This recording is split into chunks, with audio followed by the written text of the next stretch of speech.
The experience చాలా బాగుంది అసలు. ఐపీఎల్ చూడని వాళ్ళకి టీజీ20 ఈజ్ వెరీ రీజనబుల్. ఐపీఎల్ రేంజ్లో లైట్ షోస్, ప్రజెంటేషన్ అంతా అయితే బాగుంది. అండ్ మెయిన్లీ హైదరాబాద్ ఫీల్డింగ్ అయితే చాలా బాగుంది.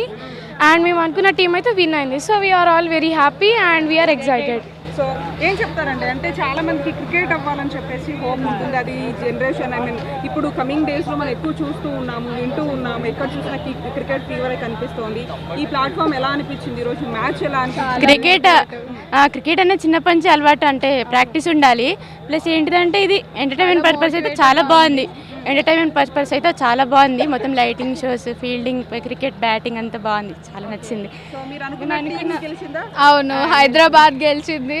ఫస్ట్ టైం వచ్చాను, చాలా క్యూరియాసిటీగా, చాలా బాగుంది, చాలా ఎంజాయ్ చేశాను. వైబ్ అయితే వేరే లెవెల్లో ఉంది, మొత్తం నచ్చింది మాకు. అక్కడ నుంచే లైటింగ్స్ కానీ, అక్కడ ఎంజాయ్మెంట్ కానీ చాలా మోటివేట్ చేసినారు. ఒక్కొక్క సీన్స్ కానీ చాలా బాగున్నాయి, ఎక్కడ బోర్ కొట్టలేదు. ప్రతిసారి మోటివేట్ చేస్తూనే ఉన్నారు మమ్మల్ని. We enjoyed a lot. ఐపీఎల్కి చాలా మంది టికెట్స్ కోసం ఇబ్బంది పడుతూ ఉంటారు, కానీ ఇక్కడ ఇప్పుడు రీజనబుల్గా ఉంది. సో ఎవరైనా రావచ్చు. అవును, చాలా రీజనబుల్గా ఉంది, ఎవరైనా రావచ్చు. చాలా బాగుంది. So good. బాయ్సే కాదు, చాలా మంది గర్ల్స్ కూడా వచ్చారు and they all enjoyed so much. ఇప్పుడు చాలా మంది ఐపీఎల్ టికెట్స్ అఫోర్డ్ చేయలేరు, వాళ్ళకి టీజీ20 ఇస్ ద బెస్ట్ ఆప్షన్. ఎప్పుడైనా అస్సలు మిస్ కాకండి. టీజీ20 ఊకే చూస్తూనే ఉండండి వచ్చినప్పుడు.